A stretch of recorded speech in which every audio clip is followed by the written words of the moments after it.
नमस्कार, सारांश न्यूज 24 पर आपका स्वागत है, जहां हम आपको देंगे दिन भर की बड़ी और ताजा खबरें। तो शुरू करते हैं आज की ताजा खबर।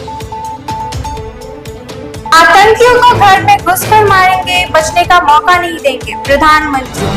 S-400 के सामने प्रधानमंत्री मोदी ने पाकिस्तान का झूठ किया उजागर। पंजाब के जिस आदमपुर एयरबेस पर हमला करके उसे नुकसान पहुंचाने और यहां तैनात 400 एयर डिफेंस सिस्टम ध्वस्त करने का पाकिस्तान झूठा प्रचार कर रहा था, उसी आदमपुर एयरफोर्स स्टेशन पर मंगलवार सुबह प्रधानमंत्री नरेंद्र मोदी पहुंचे और पाकिस्तान के उस झूठ को दुनिया के सामने बेनकाब कर दिया। उन्होंने पाकिस्तान स्थित आतंकवादी समूह को सख्त चेतावनी देते हुए कहा कि अब उन्हें भागने का मौका नहीं मिलेगा, भारत घर में घुसकर उन्हें मारेगा। भारत की तरफ नजर उठाने या निर्दोषों को निशाना बनाने का अब एक ही अंजाम होगा, तबाही। पाकिस्तान ने माना, ऑपरेशन सिंदूर में मारे गए 11 सैन्यकर्मी। पाकिस्तान ने मंगलवार को स्वीकार किया कि भारत के साथ सैन्य संघर्ष ऑपरेशन सिंदूर में पाकिस्तान के 11 सैन्यकर्मी मारे गए और 78 सैन्य घायल हुए। मारे गए सैन्य कर्मियों में एक स्क्वाड्रन लीडर भी शामिल है। पाकिस्तान सेना ने दावा किया कि 6 से 7 मई की रात 40 लोग मारे गए थे और 121 अन्य घायल हुए थे। 22 अप्रैल को पहलगाम में हुए आतंकी हमले के जवाब में भारत ने ऑपरेशन सिंदूर के तहत आतंकी ठिकानों पर हमले किए थे। पाकिस्तान ने संघर्ष विराम के लिए प्रतिबद्धता जताते हुए कहा कि वह तनाव कम करने के लिए आवश्यक कदम उठा रहा है।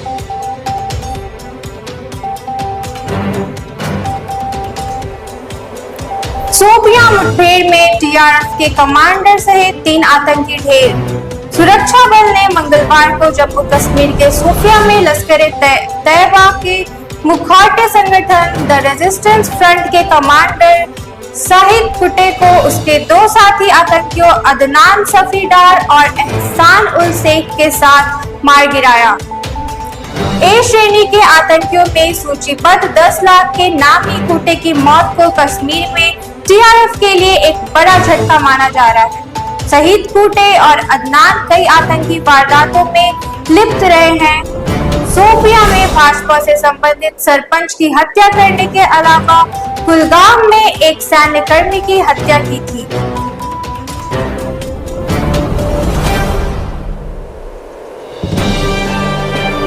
एयरपोर्ट के निर्माणाधीन परिसर में युवती से हुआ था सामूहिक दुष्कर्म। वाटर हार्वेस्टिंग की पाइप के अंदर टूसा मिला था महिला का शव। एयरपोर्ट जैसे अति सुरक्षित क्षेत्र में एक युवती की हत्या के बाद उसके शव को पाइप में छुपा दिया गया, पर किसी को भनक तक नहीं लगी। 3 दिन होने को है, लेकिन उसकी पहचान नहीं हो सकी है। उसके साथ सामूहिक दुष्कर्म की बात सामने आ रही है। यह घटना पटना एयरपोर्ट की नई निर्माणाधीन टर्मिनल बिल्डिंग में हुई थी। पहचान नहीं हो पाने की स्थिति में पुलिस शव को लावारिस मानकर बुधवार को उसका अंतिम संस्कार कर देगी। पुलिंग कर शराब उतार रहे थे तस्कर, विरोध पर किया पथराव। शराब तस्करों ने राजेंद्र नगर और गुलजार बाग के बीच चेन पुलिंग कर गुरुमुखी एक्सप्रेस को रोक दिया। यात्रियों ने इसका विरोध किया तो उनसे बहस करने लगे और ट्रेन के खुलते ही शराब तस्करों ने ट्रेन पर पथराव कर शीशा तोड़ दिया। घटना की सूचना पर मौके पर पहुंची रेल पुलिस छानबीन में जुट गई। घटनास्थल के पास एक हॉस्टल में लगे CCTV कैमरे का फुटेज से पता चला। फुटेज में देखा कि ट्रेन खुलने के बाद 5 लोगों द्वारा ट्रेन पर पथराव किया जा रहा है।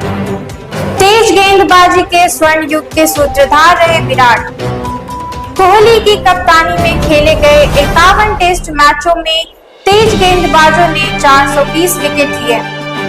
विराट कोहली ने टेस्ट क्रिकेट में एक क्रांति खड़ी की, जो कि तेज गेंदबाजी की क्रांति। भारत जो कभी धीमी पिच और स्पिन के लिए जाना जाता था, वहां कोहली ने तेज गेंदबाजों को हथियार बनाया।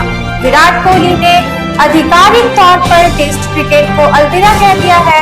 सिडनी में साल की शुरुआत में उनका आखिरी टेस्ट भले ही खेला गया था, लेकिन अब एक पूरे युग पर विराम लग गया है। एक ऐसा युग जिसने भारतीय क्रिकेट की मानसिकता पहचान को पूरी तरह बदल दिया था। ऑस्ट्रेलिया के चुनाव में जीत के बाद अल्बानीज ने मंत्रियों के साथ ली शपथ। ऑस्ट्रेलियाई चुनाव में दमदार जीत के बाद मंगलवार को नई सरकार की कैबिनेट का शपथ ग्रहण समारोह हुआ।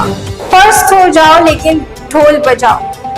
पाकिस्तान की जीत के दावों पर विदेश मंत्रालय का कटाक्ष। विदेश मंत्रालय के प्रवक्ता रणधीर जायसवाल ने मंगलवार को एक प्रेस वार्ता के दौरान कहा कि पाकिस्तान को हार के बाद भी जीत का दावा करने की आदत है। उन्होंने यह बात दोनों देशों के बीच संघर्ष विराम समझौते के संदर्भ में कही। अभी तक के लिए इतना ही। इस तरह की तमाम खबरों के लिए बने रहे सारांश न्यूज़ 24 के साथ।